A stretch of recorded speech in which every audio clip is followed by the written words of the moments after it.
What's that, Skip? Shauno's talking about Supercoach again. Let's go.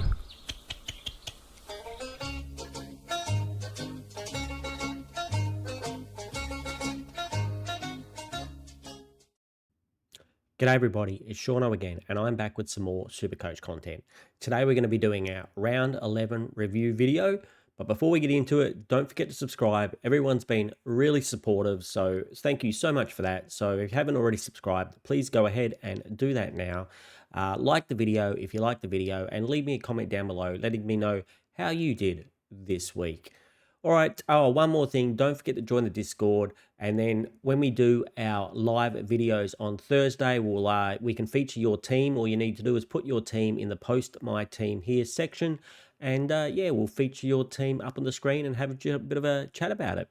So anyway, let's get into my team. This is the review of my team, and as you see from the thumbnail, I need to a big apology to everyone. Yes, I broke Brodie Grundy. Yep, got him in last week and he got us a 95 and what should have been an easy matchup, but he wasn't double teamed, he was kind of four teamed, whatever you call that. 4 rucks they used against him, so yep, still got a 9, still did okay though. He still did okay, he could have been worse.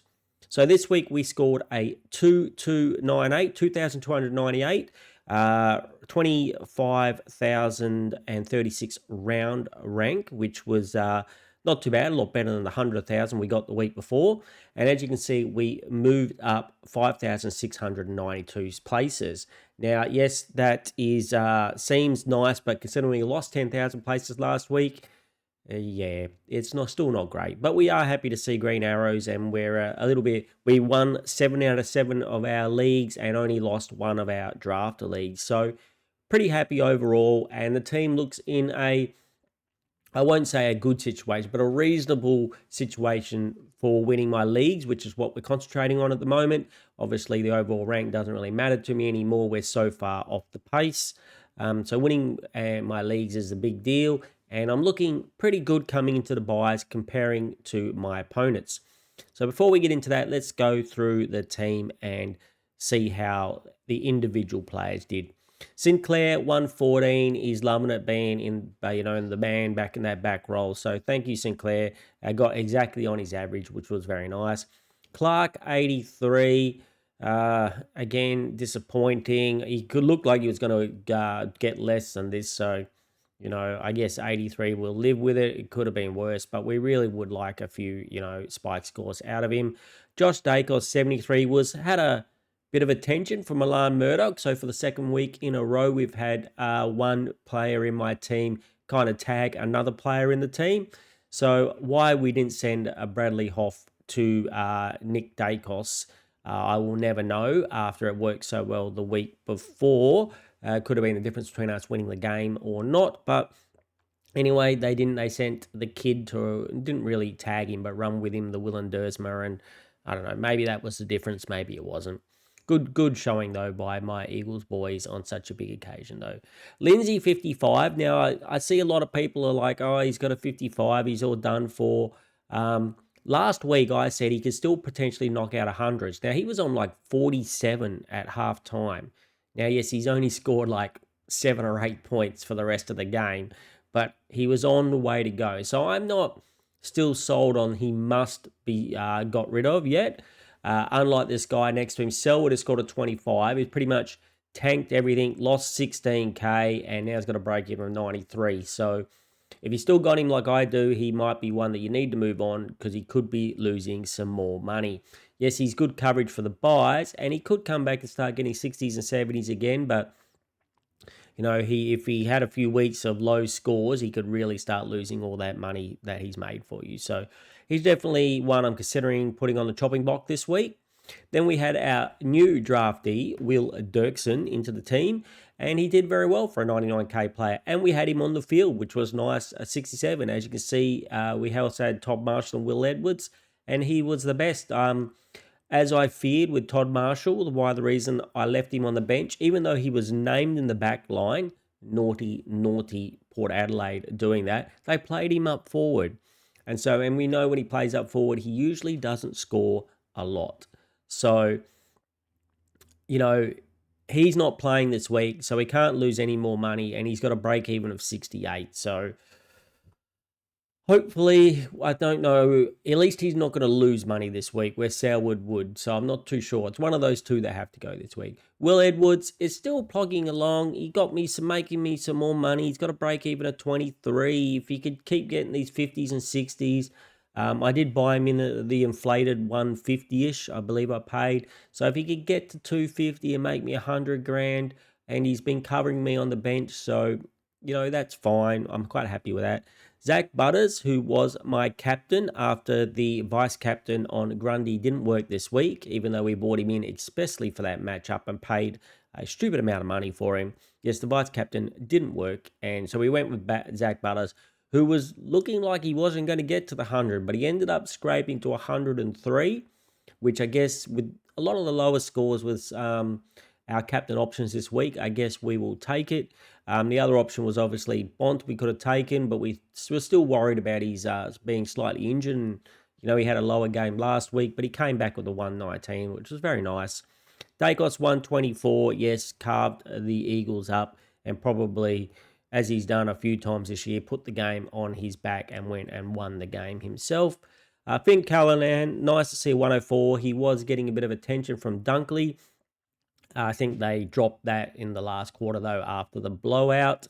What a comeback from them after getting beaten from the Eagles before to come back and beat Brisbane with that massive third quarter. So hopefully this is a sign Finn Callahan can keep this up. Sam Walsh just scraped over with a 104 as well. These primos aren't really delivering the midfield primo scores that we want, but at least they're scraping over 100. I think they've been quite inconsistent, and both of them, I have to say, the Callahan and the Walsh, there was a bit shaky whether they would have made it to 100 or not. They didn't look great. Hugh McCluggage, I don't know. I still feel like he's a good pick. He was getting high CBAs. He had some of the highest CBAs on the ground until the last quarter where he seemed to get none. I think once the game was dead, maybe they decided to rest him up. Once the GWS came and kicked like a million goals in that third quarter, they decided to rest him. He butchered the ball a lot. He had 16 possessions in the first half, but he just butchered them with like 5 clangers. So, that's what really hurt his score. I still think he could be good, but it might be a few more weeks until he gets that clean form back. So hopefully he will come good, but the role is still there, I believe. He just needs to, start using the ball a little bit more cleanly. Milan Murdoch, even though he was giving a little bit of attention to Josh Dacos, he still managed to score 94, which is a lot better than the 38 I think he got last week when he was tagging. So we'll take that every day of the week. And he's also got DPP now, which is going to help us out a lot, so he can be used in the forward line. Now, Rishenko, 107, very, very nice, my friend. I really like that score for a rookie. He was potentially on the chopping block for a rookie for this week, but we can't sell him now. He's dropped his break even down to 11, so he's re-kicked his cash gen into gear, and he could be a nice little money maker, and he's been a very good on-field option for us. So, why some of these other players aren't performing too well. At least he's getting us, 60s, 70s plus. Much better than having someone like a Burton on field getting you a 34, which is obviously our next best option. Anderson didn't play. Sharp didn't play. Sharp is due back in round 16, I believe. Anderson, Collingwood did have a couple of injuries. There's a potentially he comes back, even though they're not quite like-for-like players. But he still might be on the chopping block for me. He's got money to spare, money to make still with a break even of 4. So we really need to see if he gets named. If he doesn't get named, I'm probably going to chop him just because I need the money for my moves next week, which I will show you very soon. So we have Grundy and Jackson both did Grundy didn't do too good, even though, especially after we bought him in. He's got another very good matchup, though, with Richmond this week, so hopefully he repays us this week. Jackson, 119, just doing Jackson things. Sheasel, 125, very nice. Petrarca, 118. Flanders, 111. Pickett, 103. Jason Horne-Francis, welcome back. Welcome back to the team, Jason Horne-Francis. you got 128. After all the 70s you've got me, since I brought you in, you last paid me back, and a Philippou with an 88. Don't get too excited about these Philippou scores, my friends, over the last few weeks. I know he's been okay, but don't forget, Nas has been out of the team, and last week and this week he kicked 2 goals to get these scores. He is definitely on the chopping block for me. Probably not this week, but probably next week. I think it's only a matter of time till he's going to go back to those lower scores and potentially his lower time on ground like he was getting before. I think Nas coming back will affect him quite a bit. Also, Flanders, he's gone back to that back half role, the seagull pig role in the back half. Hopefully he keeps that role, because that's the role where he scored really good when he was at Gold Coast. So, he will easily shoot into probably a top 6 forward if he keeps that role. If he goes back to playing midfield, he'll probably go back to what we were getting before. But like we said, hopefully he keeps that role. And Max Gawn with 114. This could have been a lot bigger. He butchered the ball a little bit. And not too sure if Heath was injured, but Heath's time in centre bounce attendance was way down. He only had about 25% time on ground. I think just time on ground that was. So whether he was a little bit injured or something's going on, but if that's to persist of him only playing about 25% of the game or so, looks like Max Gawn is going to be back to doing Max Gawn things. Like I said, this could have easily been a 150, but he kind of butchered the ball. So before we go on, we will do our MVP of the team, and we will show it like we normally do, where we go, if you look just down below me here, who is going to be the MVP? Well, look at that. It's Mr. Blonde Moustache himself, Jason Horne-Francis. Now, I try not to be too biased. He's been pretty bad the last couple of weeks, but he did get the highest score in my team this week, and at last, Shauno's midfield forwards showed up. They all showed up on a week. Like we talked about the other week, I did the opposite of what you're supposed to do as Supercoach, and I got all good forwards before I got midfielders and defenders, but they actually showed up this week, so which helped me quite a lot at getting a decent score. Pity I couldn't have had a few of my midfielders show up as well. So Horne-Francis gets the 3 points. Here we go. Horne-Francis gets the 3 votes. Richenko gets the 2 votes for 100 for a rookie. Very nice. I like it. And Sheasel as the second highest score with 125, I believe. He gets a 1 vote as well. As we can see, it doesn't really affect it. Bont is still way out in front. But yeah, nice to see a couple of new players get a couple of points. So now we're going to talk about trades. So let's get through to our segment. Well, let's do our segment we call You're Fired. This is the last straw, Griffin. You are fired. Fine. I'm not good enough for this place anyway.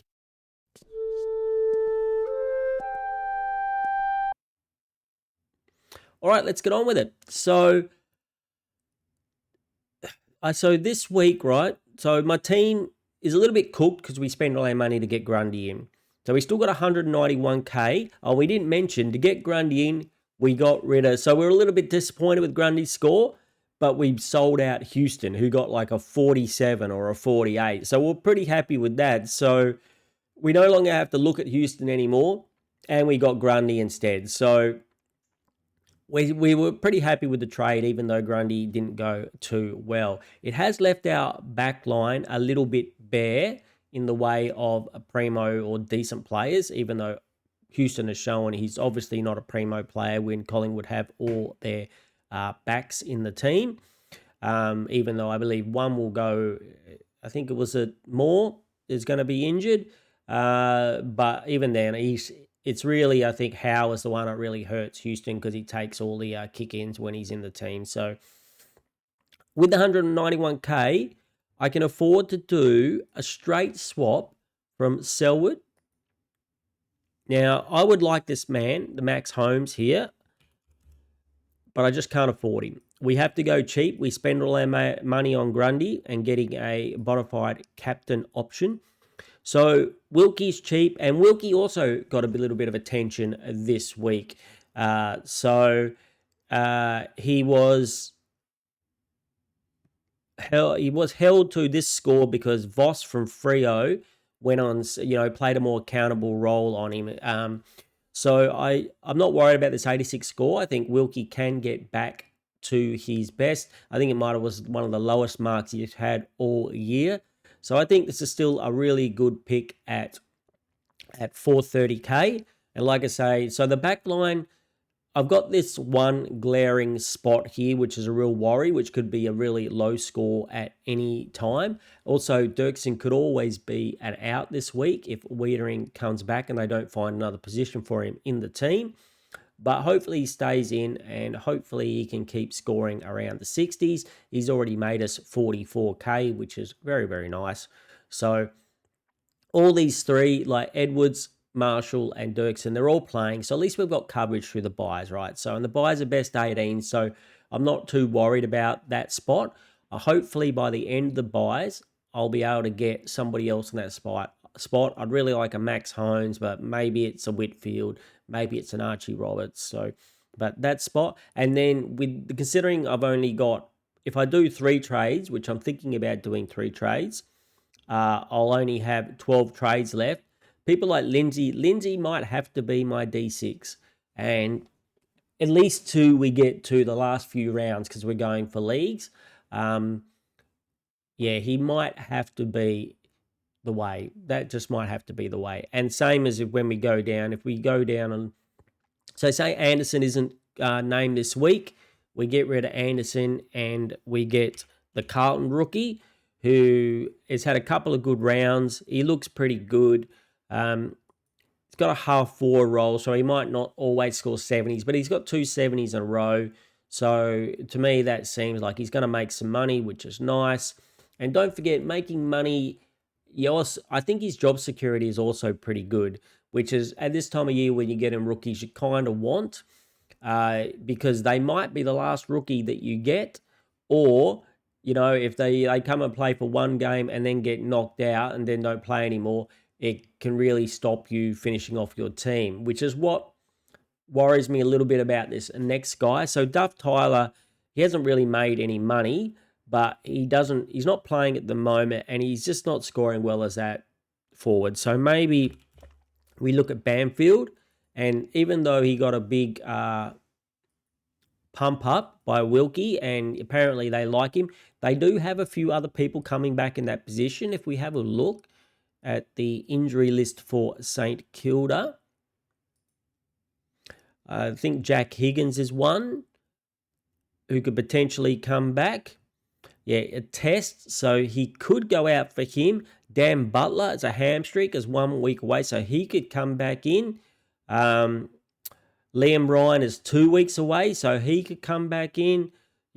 So I'm a little bit more worried about Bamfield than I am about Ison as his longevity. The only benefit I see, if he does go out after a couple of weeks, he does have DPP, so I'll be able to swap in between the forward line and the midfield to try and get who I really want, and that will leave the team like this. Now, I'm thinking that next week, why I'm getting Wilkie this week, it leaves me 239k in the bank. So next week, what we do is we drop Philippou. As I said, he's got a break even of 38, and I think he'll probably get around a 60. I think he's a 60 or 70 man, to be honest. So he'll go up a little bit, which will be nice. We'll move Murdoch down here because honestly, I think Murdoch is going to be the more consistent scorer out of the two. And so then I've got 239k to put on top of Philippou's head. And what we're going to do is we're going to pick up someone who's played their round 12 bye, a midfielder. And so I pretty much got 3 choices. There's Rao, who's at about 515k. And then there is Noah Anderson and LDU, which are a little bit over 550k. I think they're around the 560k marks. Noah Anderson, I actually really liked his stats. I know we had him at the beginning of the year and we sold him after he was pretty awful. But if I look at that awful maybe his appendix was playing up. We know he had his appendix out. Maybe he wasn't feeling too well during those awful games when he had that those low games. But his last couple of games, last 3 games have been very good if we look at him. And he's been getting his stats in the way of, he's been getting like 20 kicks and 10 handballs, which is what we really like. So he's gone 145, 134, 126. So, that's someone, if he can keep that up, it's pretty good. But also, Matt Rao, last year, I got him at about 450, and he was very good for me. And we know he's had a bit of a hand issue. So, a couple of weeks, a couple of low scores. And he got a 131 this week. He's got a 98, a 131. So, and he's a bit cheaper. So, he might be my target. So, I think one of those 2 boys, potentially LDU, I also like. So, he's a little bit more, not Duke. We'll try Luke. 563. So he's had he had a good week this week. 90, 131, 141, 90, 131, 112. So you can't complain about that. So one of those guys, probably Matt Rao because he's the cheapest, but Anderson really seems to be playing a role that I like with the kicking and the handballing, and I don't want to be too biased by saying I had him and then I got rid of him. Also, when it comes to tags, I think Noah Anderson is the tag option. LDU is definitely a tag option for other teams. Rao, probably less so, especially now a few teams are also tagging Petrarca. So I got a feeling I might have a go with Rao. Not only is he the cheapest, I think he could be one that's ready to explode, just like he did last year. So that's the plan. And so then next week we will have Murdoch down here and we will have Rao in here. And that will be my team pretty much through to the end of the buys. And we will hope that a few of these mid-season draft guys come along for 99K. And we can drop down a couple of rookies and then potentially get enough money to get like this Marshall position, maybe up to a primo defender like a Max Holmes. And then, Lindsay will have to live as my D6. Murdoch will be as my M6. And we will have to, whatever the best rookie is, will be on the field for the midfield. And then, as we get closer to the finals of the buys, the finals of my leagues, I'll be hopefully can pick up whichever one of, a cheap guy for one of those positions. So probably this one here, the midfielder, I'll be looking for another midfielder after that. And that will be my complete team, which is not really a complete primo team. And if we have spare trades when it gets too close to the last 4 weeks of the season, the Supercoach finals in the leagues, then I can think about completing my team. Or if I get to a stage where I'm dropping out of the top 8 and I need to bring in some guns to like try and get myself in that 8, I will burn my trades to do that then. So that's what I'm thinking about trading. Leave me in comments down below. Who are you trading this week? I know a lot of you might not be doing the same thing I'm doing. You're probably going for overall rank. But for leagues, I think this is the best. And I've gone through and I've looked at, like we talked about in the live video, I've gone through and I've written down how many players, how many primos my opponents in the buys have out as opposed to me. And they've all got more out than me, except for now in the last round, 16. When I get Wilkie in, I will have the same amount of primos, and I'm not counting Philippou. So 1, 2, 3, 4, 5, 6 as my opponent. So every other one, I've got a very good chance of winning. This week, I notice I should be almost an easy win. My good friend Matt has 1 million people out, so this should be a good start to the buys. The week after, I know my opponent has a very good team, but he has 3 GWS players, and I only have 1. The week after that, round 14, my opponent has 5 primos out, and I only have 4. And in around 15, my opponent has 3 out and I only have 2. So hopefully that gives me a good chance or a good advantage to try and win and come out of the buys, moved up in my leagues and really be pushing for a top 4 position. But anything can happen, so we will see if that happens or not.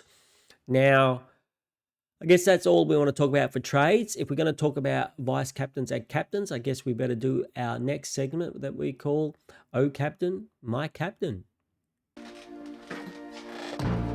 Captain, my captain. Sit down, Mr. Anderson. All right, let's get on with it. So for my particular team, I think Grundy gets another chance. We can set the team up. So let's set the team up for the buys. So Ison comes on and plays. We get no one out in the back line. If we do this round 12. So in the forward line, we do have some issues, but Edward played this week, so maybe he keeps his spot. Banfield played this week, so we won't be getting him if he doesn't keep his spot. And Sheasel, what we can do is we can put Murdoch here, and then we can put Sheasel on for Burton. And I actually had a look at Burton. I know he's been not great for us. The VFL scores he's got are very good. He played like a kind of a half back role. He's got 80s and 100s, so he could have a spike score. Now, he's not getting very good time on ground, and he's not looking great at AFL level, but he still could get a spike score. So I think, I'm not too sure what I'm going to do if Anderson is named. If Anderson is named, maybe we have to get rid of Sharp, even though Sharp will be coming back in around 16, just to let us do if we get rid of Sharp, we can still afford Rao next week, but at least Anderson will play and make us some money in the meantime. Also, the other reason I don't mind getting rid of Anderson this week, even though I said he will come back, is that his buy round, I have a lot of players like Clark and Dacos and Walsh and the other Dacos and Jackson all out on that round. So he's not going to be very good coverage for me during that round. Anyway, so back to captain choices. So vice captain Grundy, and then I think Bont is back at Marvel Stadium. He's versing Collingwood. He's had a pretty good run against them in the past. He's gone like 180, 120, 120. Still a little bit worried about his injury, but I'm hoping that Sydney with Brodie Grundy versus a no-ruck Richmond, I won't have to worry about it. Like, the other one, I guess would I go Dacos? How's Dacos gone against the Bulldogs? 125, 156, 139. So he's an option too. And Dacos is getting plenty of the ball. He's just butchering it a little bit. So I think he might be an option there as well. Otherwise, if Gawn is back, if there's no Heath named, if he is injured or if they left him out of the team, maybe Gawn would be a sneaky captain choice too. But I'm hoping this week Grundy gives us a little bit of a redemption and makes it so we don't have to take a swing like we did this week where we picked Butters and it didn't quite work out for us. So that's my vice captain and captain choices. Now, for you guys out there in the community, don't forget to watch my video. Will come out on Wednesday, the trades and captains video, where I go through who I think are your best trades for everyone out there in the community, for your trades and your captains, not just for my team. So keep an eye out for that one. And then also we'll have the Thursday live video like we usually do. This week, the live video will be probably in the morning for me over here in Perth or around lunchtime for you guys and girls in the eastern states. So thank you everybody for watching today. I really appreciate all your support. Don't forget to subscribe to the channel, like the video, leave me a comment down below. Who are your captain and vice captain choices? Who are you trading in? And what score did you get this week? So thanks very much for watching everybody, and I'll talk to you all again very soon. Take it away, Skip.